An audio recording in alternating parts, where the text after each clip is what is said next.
That recent relay run across South Dakota, the 437 project, it raised just over $250,000 for the Helpline Center. Yeah, the nonprofit has meant the world to someone whose recent experiences are exactly why the 12 runners crossed the state all on foot. In tonight's Eye on Kettleland, Dan Santella continues his story about the mission. I said, how am I going to live through this? How am I going to live? It absolutely crushes your life.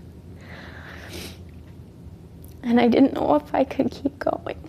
21-year-old Blake Bruner of Sioux Falls lost his life to suicide last November. The tragedy had his mother, Abby, searching for help. I knew to survive, I was going to have some help. She reached out to the Helpline Center and soon received a booklet which helped her realize she was far from alone in her heartache and that grief can take on a variety of forms.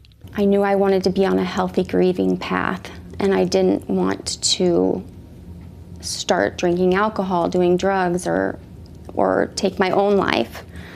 I didn't know if I wanted to live after Blake died. She also participated in a class through the Helpline Center that focused on surviving in the wake of losing someone to suicide. A lot of people don't say anything because of their fear or misunderstanding about suicide. So rather than say anything, they just kind of backed away. So it's very isolating.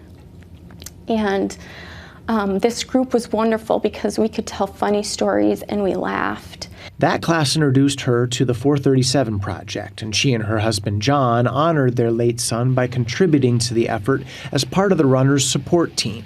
John drove a support vehicle and Abby rode next to him. It was a blessing to spend that precious time with all of them. Along the way, Blake wasn't only here symbolically or spiritually. He was literally here too. Mom carried her son's ashes in a backpack on the journey. Each one of the runners came up to us and said, "Tell me about Blake." And it felt so good to show videos of him, but they all really wanted to know about him. So that was very special. Erica Knips, John Meyer, and Paul Tenhaken were all part of the running team. I felt like in the past I've been more of a not a very active participant in the mental health conversation, and seeing people around me struggle, I wanted to know about resources that I could provide to help them. It's been incredible. I knew it was going to be exciting. I knew it would be hard, but it's been even more than I anticipated. It's humbling, it's overwhelming, it's encouraging, but it also makes me realize there's a lot of work to do. This event is just one 3-day deal, but we can't lose the spotlight after this is done. The 437 Project this year raised just over $250,000 for the Helpline Center. The booklet, the class, talking with others that have had loved ones die by suicide, showed me that I can survive this, and I can make it into a beautiful tribute to my son. Do you think the Helpline Center maybe saved your life? Absolutely. Absolutely. Runner Lisa Larson of Mitchell survived her own suicide attempt years ago.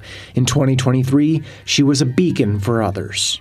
I did message several people on different legs. From like the first leg was for a specific family that lost somebody very close to them from suicide. The second leg was for another family. While editing a 437 Project report last month at a restaurant next to the Corn Palace, a stranger placed a note written on the back of a receipt next to my laptop. It shared that she and her boyfriend had also lost someone to suicide. There's just a lot of people following the cause and are anxious to help in any way they can. Whether it be the donations or the tweets, or people are just so supportive, and that's going to carry us through all the way to Sioux Falls. Bruner says the 437 Project has also spread the word about 988 for anyone experiencing a mental health challenge. You can call 988 and they can be a listening ear. They can direct you to any resources that are available. Running across the state isn't easy. Verbalizing the word suicide with someone you love might not be either, but both can make a huge difference. It's important to ask directly to to people, are you thinking about suicide? Blake had a big heart, and she knows what he would want her to do. He would want me to power on and advocate for 988, the Helpline Center, the 437 project. With Eye on Keloland, I'm Dan Santella. 988 is not just the number that you can call. You can also text it as well.